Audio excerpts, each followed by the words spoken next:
নমস্কাৰ সকলোকে লৈ আহিছে এটা গুৰুত্বপূৰ্ণ খবৰ শেহতীয়াকৈ খাৰঘুলিত যি জলবিস্ফোৰণৰ ঘটনা সংঘটিত হৈছিল আৰু তাৰ পাছতে তৎপৰ হৈ পৰিছে মন্ত্ৰী জয়ন্ত মল্ল বৰুৱা জনতাক ভৱিষ্যতে পাইপ বিস্ফোৰণৰ ঘটনা ৰোধ কৰাৰ প্ৰতিশ্ৰুতি দিছে মন্ত্ৰী জয়ন্ত মল্ল বৰুৱাই অসমৰ জনস্বাস্থ্য অভিযান্ত্ৰিক গৃহ নিৰ্মাণ আৰু নগৰ পৰিক্ৰমা মন্ত্ৰী জয়ন্ত মল্ল বৰুৱাই গুৱাহাটীৰ পানী যোগানৰ আন্তঃগাঁথনিৰ ৰবটিক জৰীপৰ কথা ঘোষণা কৰিছে যদিও বাৰে বাৰে মহানগৰীত পাইপলাইন বিস্ফোৰণ ঘটিছে আৰু গুৱাহাটী জল বৰ্ডৰ অভিযন্তা বিষয়া কৰ্মীসকলৰ সৈতে হোৱা বৈঠকৰ অন্তত সংবাদ মাধ্যম সম্বোধন কৰি মন্ত্ৰীগৰাকীয়ে ভৱিষ্যতে এনে ধৰণৰ ঘটনা ৰোধ কৰাৰ প্ৰয়োজনীয়তাৰ ওপৰত গুৰুত্ব আৰোপ কৰে আৰু শেহতীয়াকৈ খাৰঘুলিত জাইকা পানী পাইপলাইন ফাটি যোৱাৰ ফলত যথেষ্ট অসুবিধাৰ সৃষ্টি হোৱাৰ পাছতে এই ঘোষণা কৰিছে মন্ত্ৰীগৰাকীয়ে সংবাদ মাধ্যমৰ সন্মুখত কয় যে মই ঘটনাৰ সম্পূৰ্ণ পৰীক্ষণ চলাইছিলো আৰু এনে ঘটনা যাতে পুনৰাবৃত্তি নহয় তাৰ বাবে নিৰ্দেশনা দিছো আমি এই পৰিঘটনাৰ আৰৰ কাৰণসমূহ বিশ্লেষণ কৰি সমাধান উদ্ভাৱন কৰিছো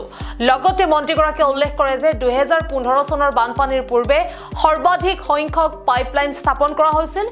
যিয়ে হয়তো পুনৰাবৃত্তিমূলক সমস্যাসমূহৰ সৃষ্টি কৰাৰ অৰিহণা যোগাইছিল কিন্তু তেওঁ স্বীকাৰ কৰিছে যে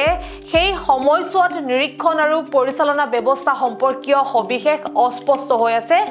কিয়নো এই সময়ত দায়বদ্ধ কোম্পানীটো এতিয়া সেই সেৱাত নাই আৰু এই সমস্যাৰ সমাধানৰ বাবে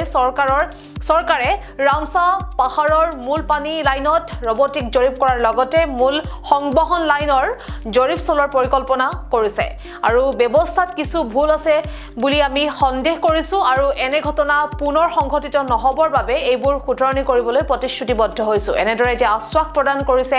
মন্ত্ৰী জয়ন্ত মল্ল বৰুৱাই আৰু চৰকাৰে নিয়ম অনুসৰি ক্ষতিগ্ৰস্ত পৰিয়ালৰ ক্ষতিপূৰণৰ বিষয়েও মন্ত্ৰীগৰাকীয়ে স্পষ্ট কৰিছে খাৰঘুলিৰ ঘটনাত ক্ষতিপূৰণ হিচাপে 1,20,000 টকা তেওঁ প্ৰদান কৰাৰ কথা ব্যৱস্থা গ্ৰহণ কৰাৰ কথা উল্লেখ কৰিছে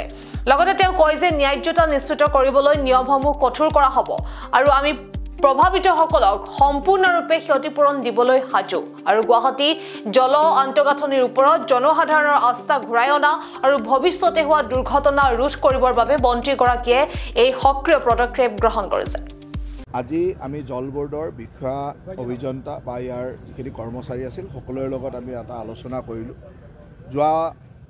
দুদিন আগত যিটো ঘটনা ঘটিছিল তাৰপিছত মই কেইটামান নিৰ্দেশনা দিছিলোঁ আৰু সেই নিৰ্দেশনা মতে গোটেই বস্তুখিনি মই এবাৰ ভেৰিফাই কৰিলোঁ কাৰণ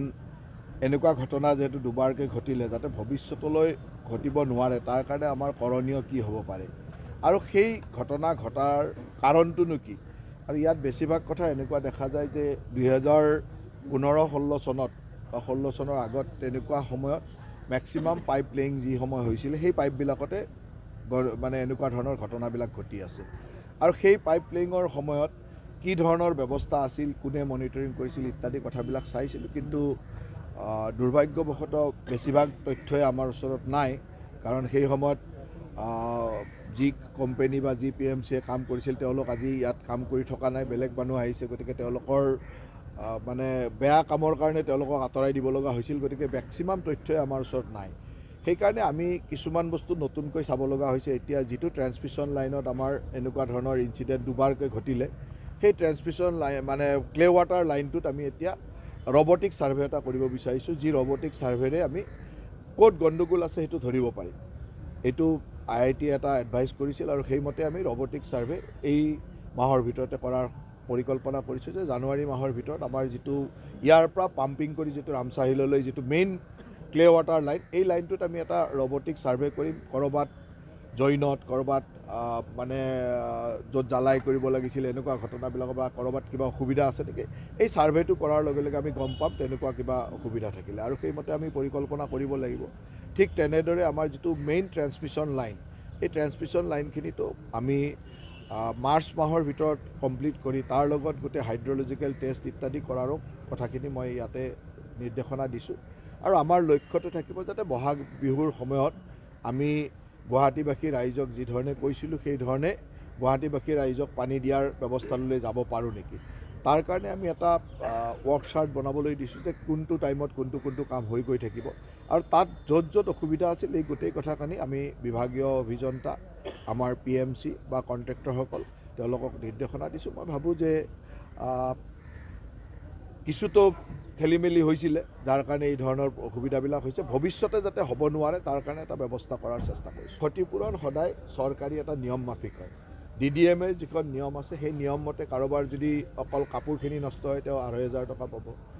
পঢ়া কিতাপ পাতি নষ্ট হ'লে 2,500 টকা পাব এনেকুৱা ধৰণৰ সম্পূৰ্ণ ঘৰটো ভাঙি গ'লে 1,20,000 টকা পাব এনেকুৱা ধৰণৰ কিছুমান নিয়ম আছে আৰু মই যিমান দূৰ পাৰোঁ অলপ শিথিল কৰিয়ে এই লাইনটো কৰিব দিছিলোঁ গতিকে তাতকৈ বেছি চৰকাৰী নিয়ম মতে পাব নোৱাৰে চৰকাৰী নিয়মটো অকণমান এৰা ধৰা কৰিয়ে যাতে ৰাইজৰ অলপ সহায় হয় য'ত একেবাৰে 100% ঘৰ ভঙা নাছিল হয়তো পাৰ্চিয়েলি আছিল মই পাৰ্চিয়েলি নকৰি 100%ই দি দিয়ক কাৰণ ঘৰটো ভাঙিছে তেনেকৈ আমি দিয়াৰ চেষ্টা কৰিছিলোঁ গতিকে চৰকাৰী নিয়মত তাতকৈ বেছি দিব নোৱাৰি